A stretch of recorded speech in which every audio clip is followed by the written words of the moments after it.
Киевский режим поставил себя на одну доску с международными террористическими формированиями. Одни кровавые события в Одессе чего стоят. Карательная операция. Наше дело правое нам в Россию. Если ты там чувствуешь, уже нужно ехать, искать себе место в России. Мне говорят о необходимости возврата Крыма в состав українського государства и издеваются над людьми. Ми будемо повертати Крим так, як це наша територія. Удары наносятся прямо по жилым кварталам, прикрываются мирными гражданами, как живым щитом. Кто это? Конечно, неонацисты. Значительные потери войск украинского режима. Известно, что при наступательных операциях потери примерно 3:1. Это такая классика. Но в данном случае это значительно превышает вот эти классические показатели. Я сейчас не буду воспроизводить эти цифры, но они впечатляют. И ответственность за эту трагедию целиком и полностью лежит на нынешнем киевском режиме, первичным источником власти которого является государственный переворот в 2014 году. Украина – это Европа!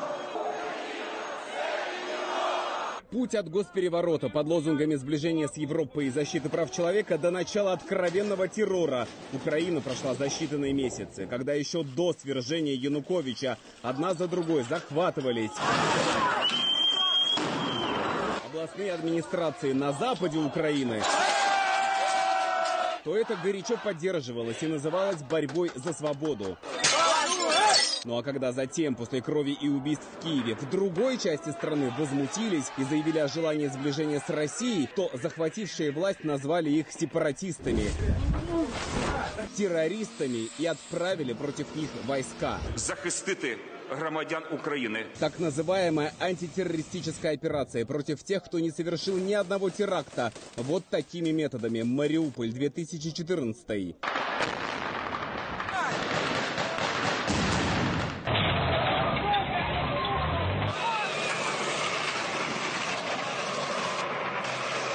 Рубиконом, конечно, становится событие в Одессе.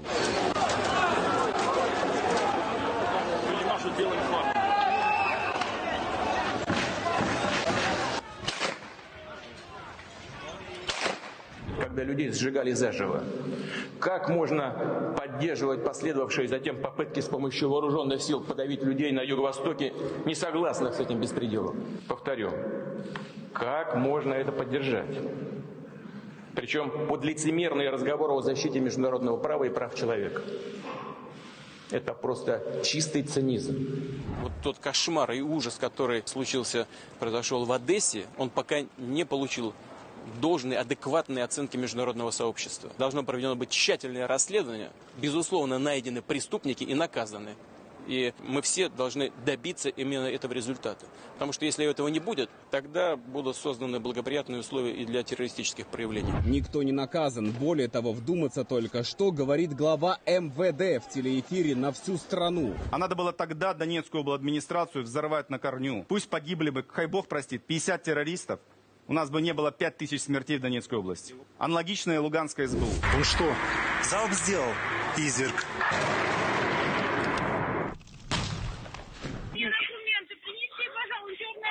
Сегодняшний режим в Киеве начал применять армию против населения внутри страны, то это, без всяких сомнений, очень серьезные преступления против своего народа. Я напомню, что даже легитимный президент Украины Янукович Виктор Федорович не решился применять армию в конфликте в Киеве.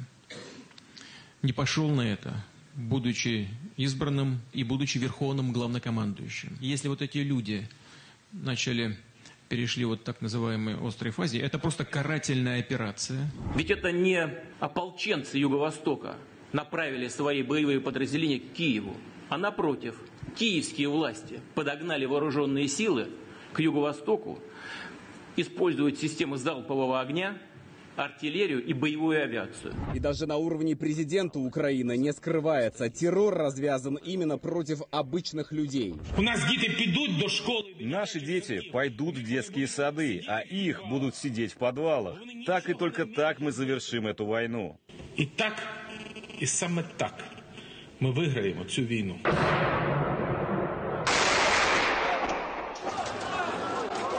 Порошенко, приезжавший в Крым в феврале 2014 года и изгнанный оттуда простыми людьми, затем фактически поддерживает и первые крупные теракты против критически важной инфраструктуры. Перекрыли Северокрымский водный канал, взорвали линии электропередачи.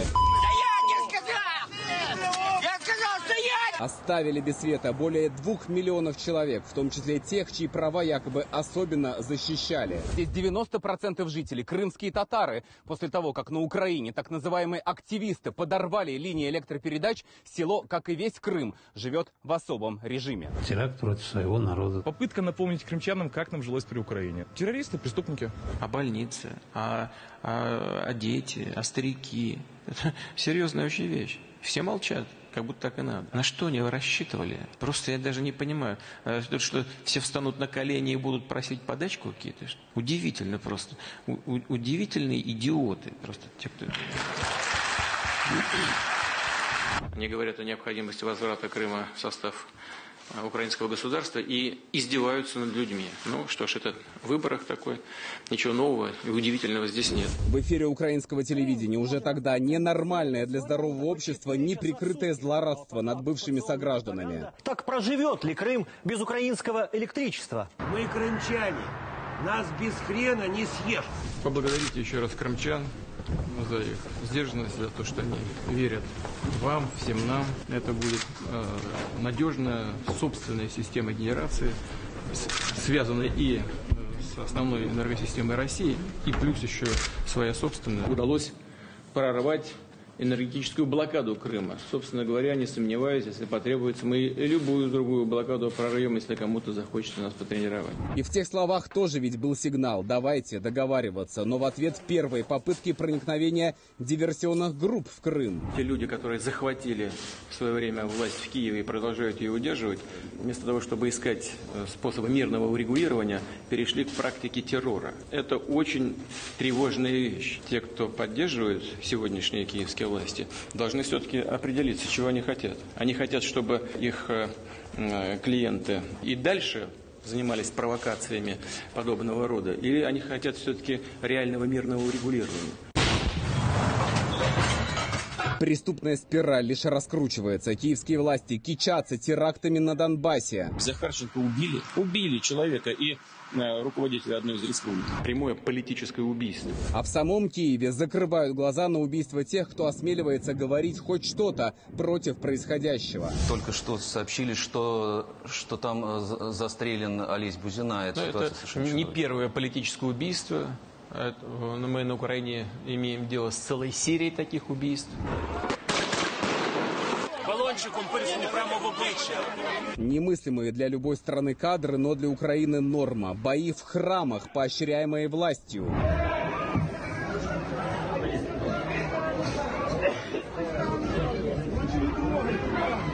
Словно учились у безбожников прошлого века, которые изгоняли верующих из храмов, травили и преследовали священнослужителей. Расправы над священниками. О необходимости их преследовать в своих телеобращениях прямо заявляет президент Зеленский, изначально пришедший к власти на обещаниях мира. Они не чужие, вони наши, вони украинцы. Более того, обстрелы со стороны ВСУ увеличились.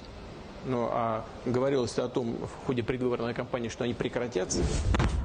Что это такое? Боже мой!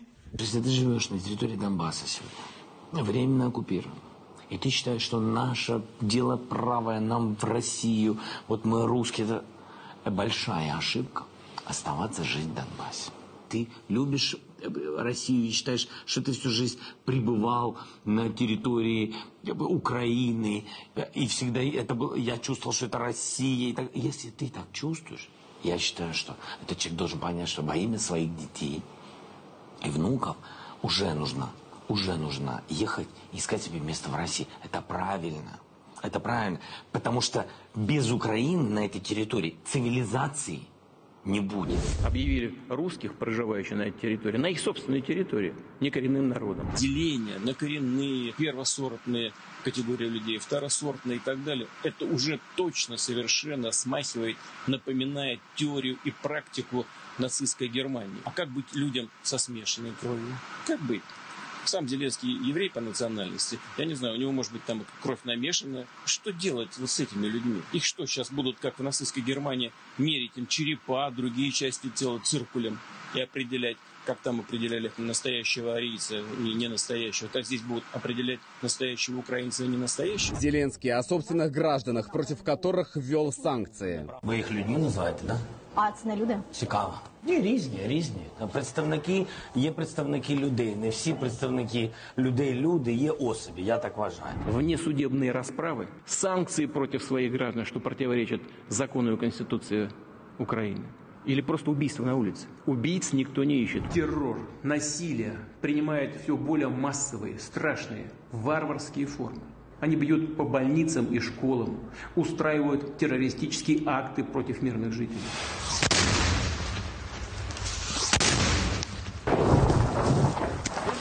Бежать! Сколько эта трагедия может продолжаться? Сколько еще можно это терпеть? Террористические методы Киева еще и стали получать вооруженную поддержку Запада. Оружие пошло потоком еще до февраля 2022 года. Но сильно забеспокоилось так называемое мировое сообщество только тогда, когда стало понимать, что терпение России от соседства с таким режимом на исходе. Спросите это у сегодняшнего политического руководства Украины. Как они отдают приказы стрелять по Донбассу в ежедневном режиме? И как они смогли это сделать, отдавая приказ стрелять по своим гражданам, если они считают проживающих в Донбассе людей своими гражданами? Своими, а не чужими. Уже в обозримом будущем при зарубежном техническом содействии пронацистский режим в Киеве мог получить в свои руки оружие массового уничтожения. И целью для него, конечно, была бы Россия. Продолжать просто наблюдать за тем, что происходит, мы больше не можем. Это было бы с нашей стороны абсолютно безответственно. Это в итоге вопрос жизни и смерти. Вопрос нашего исторического будущего как народа. И это не преувеличение. Это так и есть. Столкновение России с этими силами неизбежно. Это только вопрос времени. Мною принято решение о проведении специальной военной операции. В первые же дни терроризм киевского режима принял совершенно невиданные формы. Мариуполь. Просто реально, впрямую, прикрываются ими как живым щитом. Не выпускают никого. Вы понимаете, что делают? Никого не выпускают. Ну, кто это? Конечно, неонацисты. Популярная киевская журналистка недавно решилась и приехала в Мариуполь поговорить с местными жителями. Честно говоря, сказанное жителями Мариуполя повергло меня в шок. Случайных людей на улице она опрашивала, кого те винят в произошедшем. Украину, а кого еще? Почему Украину? Ну, потому что они бомбили, по нас, по всем стреляли, да, украинцы, по домам, где находились детки в подвалах, вот, в многоэтажных домах. Просто сидели в подвале там и рожавшие были в этот момент. Твари, мрази, закрой рот. Не выпускали деток, они стреляли, они в квартиры ломились. И люди становились вот так вот, чтобы не заходили в их квартиры, но было бесполезно. Они вот не отойдешь, убью. Ужасные вещи вы рассказываете. Если бы можно было обратиться к власти и России, и Украины, что бы вы сказали? Защитите нас, пожалуйста. Не отдавайте нас больше Украине. Если дальше они будут продолжать делать то, что они делают, они ставят вообще под вопрос будущность украинской государственности. И если это произойдет, это будет целиком и полностью на их совесть. Вы же жили все это время в Украине, и сейчас говорите, что... Да. Почему? Ну, отношение поменялось. Из-за чего? Ну, я не считаю нормальным, чтобы обстреливать мирных жителей. В разгар прям боевых действий у нас приходили люди, которые находились в многоэтажках на Кирова, вот здесь. И они приходили среди ночи, потому что, это с их слов, их обстреливали именно вот азовцы. Зеленский в ответе на прямой вопрос о карательном батальоне Азов. Азов был одним из многих батальонов. Они такие, какие есть. Очень четко видно, что они делали. Там, где мы наступали, с нашей стороны, ударов снарядами, этими не было вообще. с их стороны прямой наводкой били танками, прямой, вот прямо видно, как отступали, прямо били по домам. Били, просто разрушали. Да. Да, вот я как строитель говорю, я каждый дом это видел, били прямой наводкой по домам. Специально, ни войны, ничего не надо было бить, они просто разрушали, отходили, разрушая все вокруг. Знаете, что они наделали? Они даже трупы минировали, чтобы их не убирали. Все медицинские приборы и оборудование, все было заминировано. Так называемые нацики. Нормальные люди-то больницы не делали. Ну а против киевской журналистки, которая не побоялась узнать на Донбассе правду, тут же возбудили уголовное дело. И снова никто не мешает киевским телеканалам хором говорить, что чудовищные бомбежки Донецка — это якобы дело рук России. Запад и этих трагедий не замечает. Это просто какая-то моральная, нравственная деградация, полное расчеловечивание. Это был откровенный кровавый теракт, который унес жизни больше 20 человек. Удары наносятся прямо по жилым кварталам, но не может об этом никто не знать. Все молчат, как будто ничего не происходит. Краматорск, подконтрольный Украине. О массовой гибели людей здесь украинские и западные СМИ рассказывали ровно до того момента, пока не стало окончательно ясно. И это тоже теракт киевского режима. Террор развязан и в войсках. Своих расстреливают в спину. Заградотряд даже создали. Вот совсем недавно, неделю назад ребята рассказывают. Наш смотрит, противник впереди, а по ним стреляют. В общем, как говорят, плотный огонь. Не дают отступать. Но это националисты работают. Сами вперед не лезут. Настоящий праздник у киевской власти начался вот в этот момент. Взрыв был очень сильный. Это же, вы представляете, с этой части и до туда осколками так повредили. Взрыв, устроенный 8 октября, это террористический акт. Теракт, направленный на разрушение гражданской, критически важной инфраструктуры России. Таким образом, киевский режим своими действиями фактически поставил себя на одну доску с международными террористическими формированиями, с самыми одиозными группировками. Оставлять без ответа преступления подобного рода уже просто невозможно.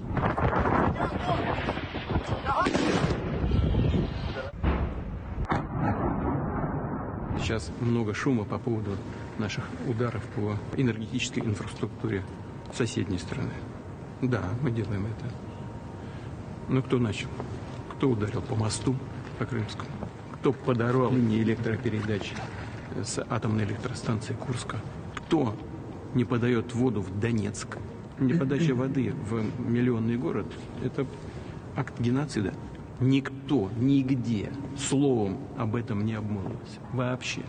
Молчок полный. Стоит нам только пошевелиться, что-то сделать в ответ. Шум, гам, треск на всю Вселенную. Это не будет нам мешать выполнять боевые задачи. Крымский мост для вас проект особый. Вот какие впечатления от увиденного сейчас? Для вас, для страны, для всех нас. Мне просто хотелось прежде всего поддержать строителей, сказать им спасибо, потому что они в очень короткие сроки выполнили огромный объем работы. Мост, конечно, очень красивый. Очень шедевр. Сейчас, когда каждый день киевские власти показывают, на что способны, важно вспомнить слова Путина о воссоединении с Крымом, сказанные уже много лет назад. Если бы мы этого не сделали в Крыму было бы хуже, чем в Одессе, где людей заживо сжигают. В Крыму проживает 2,5 миллиона человек. Да? Взяли и воду отрубили там.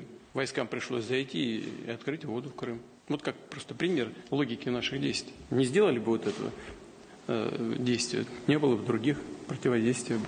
Вот мост взорвали, теперь нам нужно 10 раз подумать. Обеспечение сообщения с Крымом по территории, насколько важно это для Российской Федерации. Понимаете?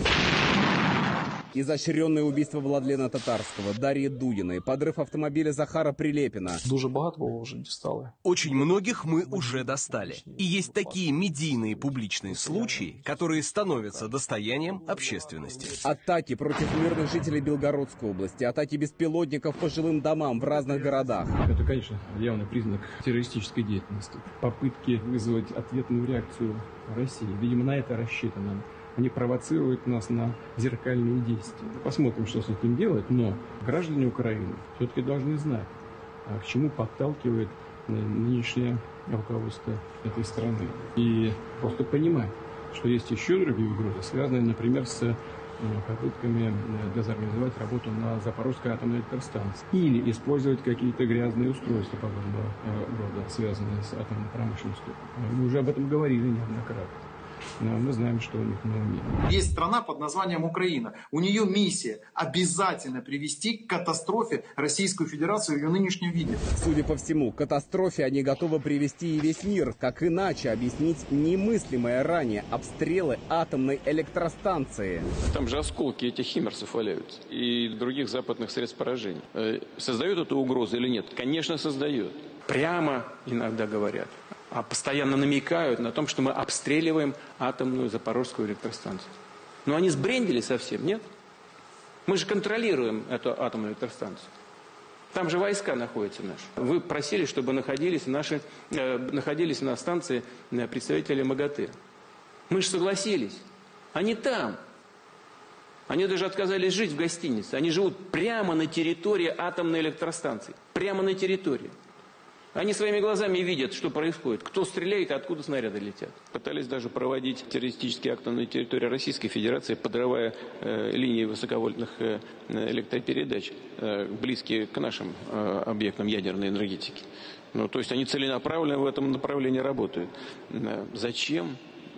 Какой смысл в этом создавать угрозы для всей Европы? Я, честно говоря, не очень понимаю. Но они это делают. Разрушение Каховской ГЭС стало крупнейшей техногенной и экологической катастрофой последних десятилетий. На протяжении месяцев киевские войска планомерно ее обстреливали. И даже после разрушения, которое само по себе опасно еще и для Запорожской АЭС, продолжили обстрелы и атомной станции тоже. 4 прилета, судя по всему, это беспилотники «Камикадзе». И в этом смысле, в плохом смысле, у киевского режима слова не расходятся с делом. Они де-факто не поддержали предложение Гроссия, попытавшись его заболтать и обвязать разными другими, своими соображениями. Фактически зарезервировали за собой таким образом право вести себя так, как они хотят. Но это вот как хотят выразилось в обстреле распределительного устройства. Ну а коллективный Запад, как всегда, молчит и делает вид, что ничего не происходит. Как тогда можно о чем-то договариваться с режимом, для которого террористические методы в порядке вещей? Фактически сейчас никаких предпосылок для договоренности нет. Более того, сейчас нет какого-то фундамента, хотя бы хлипкого, для того, чтобы выстраивать хоть какой-то диалог. Мы видим, нежелание режима, неготовность, непозволенность режиму со стороны хозяев, можно, наверное, так сказать, без каких-то дипломатических окивоков. Вот поэтому сейчас нет никаких предпосылок для переговоров. Путин после одной из атак на приграничные регионы России сказал коротко, но четко. Мы есть дожмем.